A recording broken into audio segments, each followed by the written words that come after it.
chatons, j'espère que vous allez tous très bien. Pour ma part, je dois dire que oui, je me sens quand même vachement plus détendue en ce début d'année scolaire, en tout cas professionnellement, et forcément ça influe beaucoup sur mon attitude en dehors du boulot. Voilà, j'espère que ça vous fait plaisir de me savoir en pleine forme. En plus je suis guérie, donc au taquet les biquets, et j'ai envie de vous dire, n'est-ce pas le moment le plus opportun du monde pour vous raconter ma vie. Le tag du jour, ça s'appelle 50 choses sur moi. Et du coup, il a fallu trouver 50 délires quoi. Donc évidemment, il y a des choses que vous avez déjà entendues si vous me suivez sur le blog ou sur la chaîne YouTube régulièrement. Si vous faites partie de ma famille, évidemment, je pense que les 50 trucs, vous allez les connaître aussi. Mais il y a peut-être des choses qui vont vous surprendre. Il y a peut-être aussi des trucs dont tout le monde se carre, mais il y a un moment, il fallait quand même en trouver 50. Donc le niveau d'importance, c'est pas forcément le même pour chaque chose que je vais vous énoncer.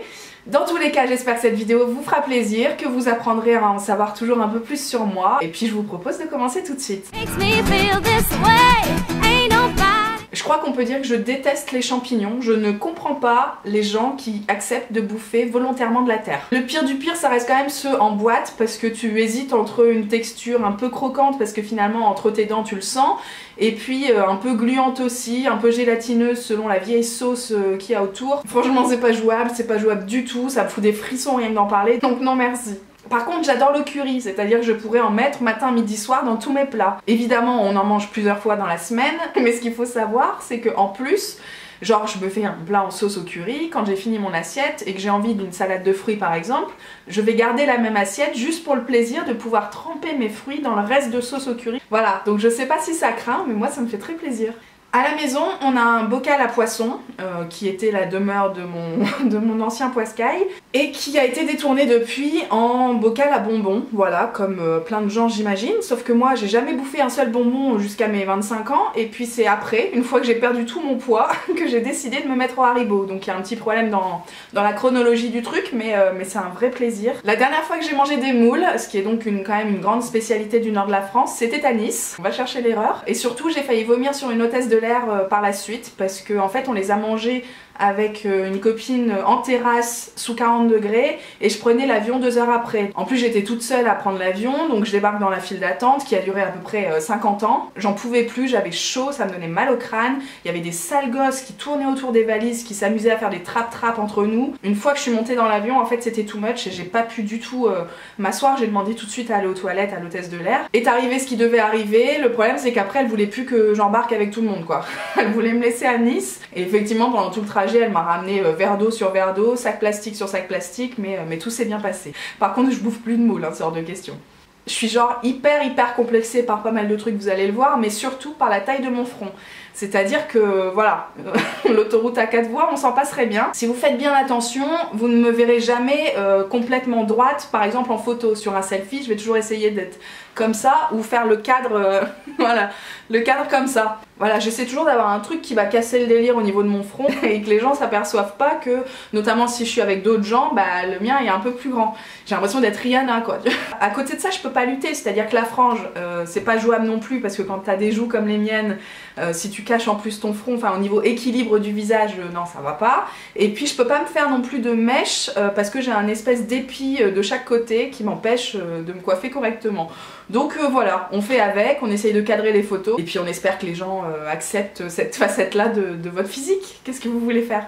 Autre problème principal de ma vie, c'est que j'ai des fossettes. Alors je trouve ça magnifique sur les autres, dans la mesure où il y en a une ou deux tu vois, et ça fout un charme de dingue, enfin voilà, je trouve ça vraiment très joli, sauf que moi j'en ai 15, donc quand t'en as trop, il y a un moment on se demande ce qui se passe quoi. Pour le coup même en perdant du poids c'est pas quelque chose que tu peux gérer, donc c'est pareil, je suis bien obligée de faire avec. Je me lave les cheveux à peu près tous les jours, tous les 2 jours quand vraiment je me force et que j'essaye de mettre du shampoing sec, mais alors là c'est pareil, je sors pas de chez moi. J'ai pas les cheveux forcément hyper gras de base, mais à cause de la séance de sport quasi quotidienne, je transpire des racines. Mais le lendemain c'est pas possible, je peux pas rester comme ça. Comme j'ai beaucoup de mal en fait à rester les cheveux attachés, notamment pour mes problèmes de front, je trouve que ça insiste encore plus sur la forme de votre visage. Du coup voilà, je me force un petit peu à les laver très régulièrement et c'est évidemment pas bon du tout. Du coup je vous raconte pas le taf parce que en plus de tout ça, j'ai les cheveux frisés, enfin ondulés. bouclés, frisés, crépus, enfin un petit peu tout ce que vous voulez. Donc je ne les laisse pas du tout naturels. Il faut qu'à chaque shampoing, donc quasiment tous les jours, je les lisse, je les brushing. Mais voilà, j'en veux terriblement à ma famille de m'avoir filé ces gènes là parce que j'arrive pas du tout à m'en sortir quoi. J'ai vraiment beaucoup de mal aujourd'hui à me passer de sport. Alors évidemment je me tape pas un marathon tous les jours, hein. Ça peut être ne serait-ce que quelques abdos ou quelques squats. Mais il faut que j'en fasse quasiment tous les jours parce que sinon j'ai l'impression d'être la personne la plus grosse du monde, j'ai l'impression que je ne passerai plus les portes et surtout mentalement ça me permet de décompresser totalement. Je pense que vous l'avez compris que j'étais un peu sur les dents, en tout cas que j'étais quelqu'un qui stressait facilement par tout ce qui m'entoure. Donc voilà, le sport ça me permet vraiment de décompresser, de me détendre et d'être un petit peu plus agréable aussi avec mon entourage. J'ai pas mal de problèmes de peau, je vous ai déjà parlé de ma rosacée, un vrai complexe dans le sens où j'ai vraiment du mal à ne pas me maquiller du tout. C'est pas du tout un truc naturel chez moi, c'est pas du tout un truc que j'assume. Alors évidemment tout le monde s'en fout, mais moi j'ai beaucoup de mal à m'assumer en tant que telle. J'ai aussi pas mal de plaques sur le corps, notamment sur le décolleté, qui apparaissent souvent en vidéo, je pense que vous l'avez déjà remarqué. Ça c'est également dû à ma rosacée et ça apparaît dès que j'ai un moment un petit peu de stress, dès que j'ai un petit peu chaud, dès que j'ai bu un peu d'alcool aussi, dès que voilà, je me mets un coup de pression. Et là je pense que j'ai chaud par exemple et que ça va monter au fur et à mesure de la vidéo. J'espère que vous êtes tous contents, restez jusqu'au bout. Je tiens un blog beauté, une chaîne YouTube où je parle régulièrement de produits, de tests, de choses qui me font envie. Et pourtant j'ai le même gel douche depuis 15 ans à peu près et c'est un gel douche de supermarché. C'est évidemment le petit Marseillais à la fleur d'oranger et j'ai aucune envie d'aller voir ailleurs si l'herbe est plus verte quoi. Paradoxalement avec tout ce que je viens de vous raconter, depuis que j'ai perdu du poids, je me fous de plus en plus de l'image que je peux renvoyer. C'est-à-dire que le matin, je vais enfiler un jean, un t-shirt, un gilet, je vais mettre du correcteur sur mes rougeurs et puis je vais attacher mes cheveux en queue de cheval. Alors qu'avant, j'étais tout le temps nickel, H24, 7 jours sur 7. Donc voilà, malgré tout ce que je viens de vous raconter, j'ai quand même bien avancé dans ma vie et je ne sais pas jusqu'où ça va s'arrêter, mais peut-être qu'un jour je serai à peu près normale. Je crois que le bleu sur les yeux, c'est le maquillage que je préfère sur moi, surtout quand c'est vraiment intense, un peu smoky en fait. J'en fais évidemment pas tous les jours, hein, mais j'aime beaucoup ça. Évidemment, pour revenir sur mes problèmes capillaires, je ne fais jamais de coiffure, c'est-à-dire que même un headband, j'ai l'impression que ça me comprime le front. Laissons-le tranquille un petit peu. J'ai pas assez de longueur, en tout cas de volume pour faire des tresses un peu sympas. Tout de suite ça fait que de ras chez moi, donc j'ai démissionné là-dessus. On se dit tout, je m'épile à l'épilateur électrique, les jambes j'entends, parce que pour moi le reste c'est un métier, c'est-à-dire qu'il y a des formations pour ça et il y a une raison. J'ai essayé pendant ma jeunesse d'appliquer des bandes de cire, maintenant c'est pas possible, je les pose, j'arrive pas à les enlever, j'ai pas assez de courage, j'ai pas assez de force en moi pour réussir à enlever la bande et m'arracher les ovaires, donc non, je laisse ça aux professionnels évidemment. J'ai de gros problèmes psychologiques, je pense que ça ne vous étonnera pas, c'est-à-dire que pour moi mettre des nu-pieds c'est une grosse épreuve. Déjà naturellement je trouve que c'est pas cool pour tes orteils de voilà les séparer en deux, moi ça me fout des cloques, c'est pas logique pour mes pieds tu vois. Ils comprennent pas ce qui leur arrive. Et en plus, même si la chaussure est belle, je trouve pas ça hyper beau de montrer ses pieds. C'est comme si je te montrais mes aisselles, tu vois. Mon aisselle est pas particulièrement moche, mais elle est pas belle non plus, tu vois. Enfin, c'est pas un truc beau que t'as envie de mettre en avant. Je crois que je pourrais passer ma vie en corail, hein, que ce soit des fringues, du blush, du rouge à lèvres. J'adore cette couleur, je trouve que ça rehausse le teint, que ça va à tout le monde. Et moi, la première, je me sens hyper bien dès que je porte du corail. J'ai un diplôme de fin d'année en piano au conservatoire d'Amiens. J'ai ma formation en solfège aussi. Franchement c'était cool. Maintenant, au jour d'aujourd'hui, ça fait peut-être plusieurs années que j'ai pas mis mes doigts sur mon clavier quoi. J'ai toujours dit, quand j'aurai ma maison, je ramènerai le piano chez moi et je m'y remettrai. On sait pas en quelle année ça va arriver, mais c'est un projet. À 15 ans, j'ai gagné le concours kangourou de mon collège. Je suis même arrivée première de l'académie d'Amiens pour vous dire. À l'époque, les maths me faisaient vibrer au plus haut point. Je voulais être prof de maths, je voulais faire des maths toute ma vie. Puis j'ai réalisé que quand on était prof, on devait se taper des adolescents en crise.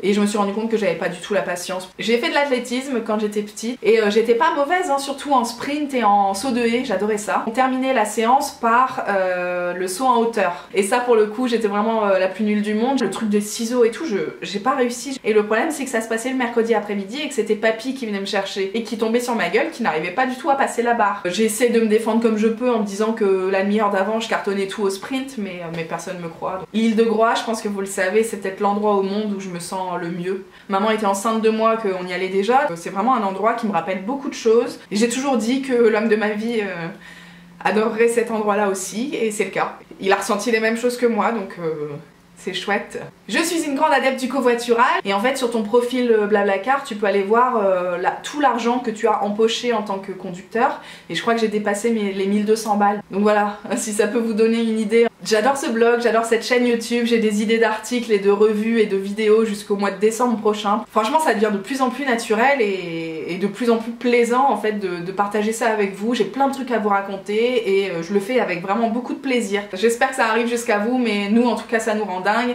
et on espère continuer encore très longtemps. Justement pour continuer à parler du blog, je suis un peu chamboulée par tous les commentaires d'amour qu'on reçoit avec Amandine. Pour moi tout ça me dépasse complètement, c'est-à-dire que je vous imagine vous derrière votre ordinateur en train de regarder ma gueule, vous raconter des conneries et apprécier ça.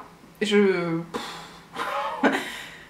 sais pas du tout comment c'est possible. On s'est remis aux séries avec Loulou récemment. On a maté Breaking Bad de A à Z peut-être en 3 semaines. En ce moment, on se tape les Sons of Anarchy parce que c'est genre sa série préférée. Par contre, une fois que ce sera terminé, je sais pas ce qu'on va devenir. Donc si vous avez d'autres idées de séries dans ce genre-là qu'on peut regarder en couple, évidemment que moi, si je pouvais imposer l'intégrale de Sex and the City, je le ferais avec grand plaisir. On est hyper preneurs parce qu'on sait pas où le vent nous mènera.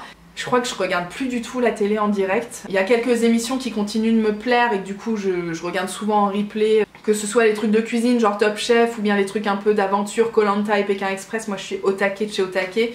Mais à côté de ça, j'ai fait un très gros tri. Pour vous dire, les quelques soirées où je suis toute seule, abandonnée par la vie, je pense même pas à l'allumer, tu vois. Je vais plus être sur mes vidéos YouTube pour le coup. J'ai absolument aucune mémoire, c'est-à-dire que moi tu me parles d'un truc, dans la seconde, si je l'ai pas noté, c'est déjà parti quoi. Ça peut être assez handicapant pour le quotidien, mais c'est pour ça aussi que je fais 15 000 listes. Mais c'est aussi pour ça que j'ai pas de mémoire, c'est-à-dire qu'à force de prendre l'habitude de tout noter, mon cerveau fait le tri très rapidement et du coup il laisse la place pour d'autres trucs qui partent aussi vite, enfin voilà, c'est un bordel pas possible mais ça ne fonctionne pas bien, c'est sûr. Souvent en plein milieu d'un film, je vais me lever du canapé, je vais hurler à tout va, allez c'est bon, on arrête, on a compris, j'en ai assez, c'est quoi cette merde, viens on regarde plus, on va se coucher. Mais tout ça c'est juste parce que je viens de voir un mec qui s'est fait tirer dessus ou qui a une petite coupure et que du coup j'ai mal pour lui. Les scènes de torture dans les films ou les séries c'est juste impossible pour moi de regarder. Je pense que j'ai à peu près 25 cousins-cousines des deux côtés. Sachant que la plupart ont des enfants, je vous imagine pas le délire des réunions de famille. En plus, la plupart de mes cousins sont vraiment des gens assez proches de moi. La famille a vraiment une très grande importance dans ma vie, dans mon quotidien quoi. J'ai le vertige, mais j'ai un vertige assez spécial, c'est-à-dire qu'être sur un balcon, danser et être super en forme, y a pas de souci.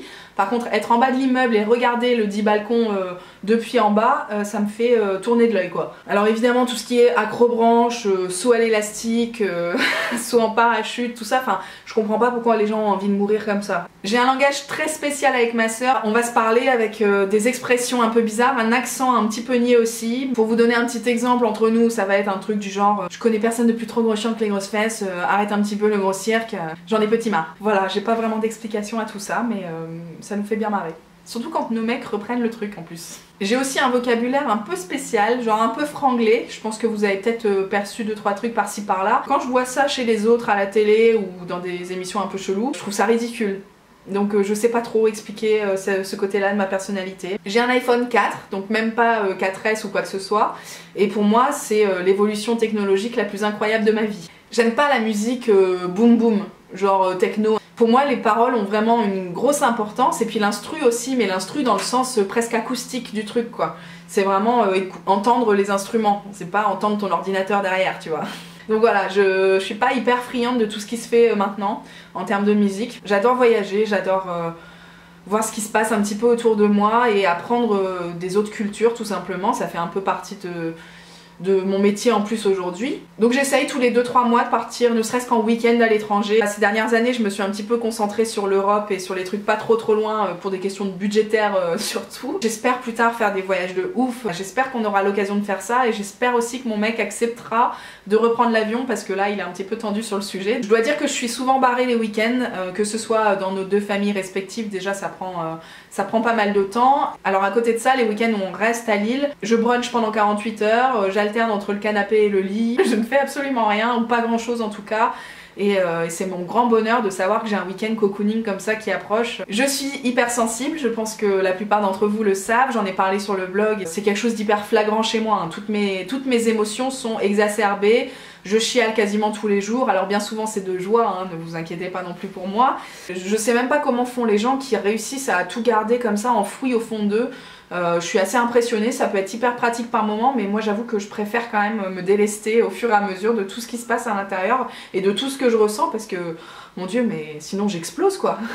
Je suis quelqu'un de très stressé, c'est-à-dire que je me mets beaucoup de pression au quotidien pour entreprendre plein de choses à la fois et faire plaisir à plein de gens en même temps aussi. Alors c'est vrai que c'est hyper stimulant dans le sens où je réussis plein de trucs, enfin voilà, j'ai une vie vraiment hyper active et qui me plaît beaucoup, mais c'est vrai que parfois c'est un petit peu fatigant, que ce soit pour moi ou pour les autres, et souvent autour de moi on m'incite à dire merde aussi par moment quoi. Je déteste la violence sous toutes ses formes, c'est-à-dire que même juste un regard de travers, ça va me faire chialer sur la seconde. Si tu m'envoies chier verbalement, ça me fait vraiment très très mal au cœur. Et alors la violence physique, c'est vrai que je préfère rester très très loin de tout ça et ça me fait vraiment très peur pour le coup. Je suis follement amoureuse de mon amoureux d'amour. Je pense que ma niaiserie dépasse à peu près tout ce qui est possible d'envisager dans la vie. Et en même temps, pour rien au monde, je voudrais être autrement quoi. Et j'ai la chance d'avoir quelqu'un en face de moi qui accepte cette facette-là de ma personnalité. Et je sais pas trop qui est cet extraterrestre et pourquoi j'ai autant de chance de l'avoir, mais... Mon Dieu, ça fait du bien quoi, de pouvoir être soi-même comme ça, vraiment je vous souhaite ce bonheur-là par milliers quoi. Je sais pas si c'est hyper rassurant, mais je suis hyper démonstrative et aimante avec tous mes potes et ma famille aussi. J'aime vraiment beaucoup les gens en fait de manière générale, et ça m'apporte beaucoup, ça m'a aussi forcément un peu coûté par le passé, mais je dois dire qu'encore une fois, de toute façon je peux pas être autrement, donc profitons de ça quoi. J'ai perdu mon papa il y a 6 ans maintenant. Pour moi ça a une grande importance dans la femme que je suis devenue aujourd'hui et dans tout ce que vous me voyez entreprendre et tout ce que vous m'écoutez dire en ce moment, voilà, tout ça, ça part forcément de là quoi. Ma perte de poids aussi, forcément ça a une grosse importance dans la personne que je suis devenue aujourd'hui parce que bah ça a changé ma vie sur tous les plans quoi. Ça a décoincé pas mal de choses en moi et ça m'a aussi appris que j'étais pas forcément aussi faible que ce que je pensais, parce que c'est vrai que quand vous êtes quelqu'un d'hypersensible, vous avez toujours l'impression d'être une grosse merde, pour être clair.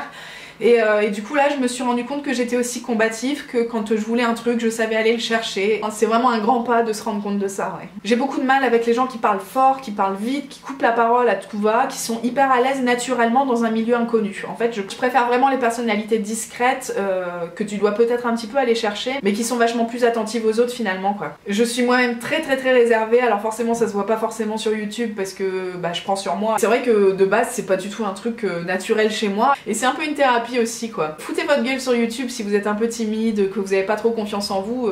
Au début c'est clairement hyper dur, hein, vous allez pleurer tout ce que vous pouvez, mais après ça fait du bien de se rendre compte aussi qu'on est capable de faire ça quoi. J'ai une personnalité je pense très facile à cerner, c'est-à-dire qu'il n'y a pas besoin de me connaître depuis hyper longtemps pour savoir exactement qui je suis. Tous les traits de ma personnalité sont assez flagrants en fait. Des fois je dois dire que j'aimerais être un petit peu plus mystérieuse, mais que voulez-vous, hein, c'est comme ça. Par contre j'adore faire des surprises, j'adore surprendre les gens autour de moi, c'est-à-dire que tu vas me dire un petit truc, moi dans la seconde je vais le noter de mon côté et je vais essayer de te le ressortir à un moment où tu t'y attends pas, et juste de voir ta tête derrière genre oh mais comment t'as fait pour t'en rappeler et tout, ça n'a pas de prix et c'est vraiment un bonheur de tous les jours de faire plaisir autour de moi quoi. Je suis genre hyper maniaque, c'est-à-dire pas forcément en termes de ménage mais plutôt en termes de rangement, organisation. Si tu vas déplacer le fromage dans le frigo et le mettre à un autre endroit, je vais pas être bien. Je vais pas être bien. Je vais le remettre à sa place, mais je dois dire que je suis quand même assez consciente que c'est moi qui ai un problème psychologique là-dessus, et du coup je vais pas du tout t'agresser, te dire ah putain tu fais chier, le fromage il va pas là, je fais pas des crises comme ça du tout, mais par contre pour mon bien-être personnel, je vais remettre le fromage à sa place quoi. Voilà, j'en ai terminé avec ces 50 choses sur moi. J'attends évidemment vos commentaires pour savoir ce que vous en avez pensé, s'il y a des choses qui vous ont surpris, s'il y a des choses qui vous ont fait marrer, s'il y a d'autres trucs que vous saviez déjà. Je vous laisse me parler des choses qui vous ont peut-être le plus marqué parmi les 50 trucs. Je pense que vous avez amplement le choix. J'ai pris beaucoup de plaisir à vous raconter ma vie, j'espère que vous en avez reçu autant chez vous. Je vous embrasse très fort, je vous remercie d'être là encore une fois et je vous dis à très bientôt. Ciao.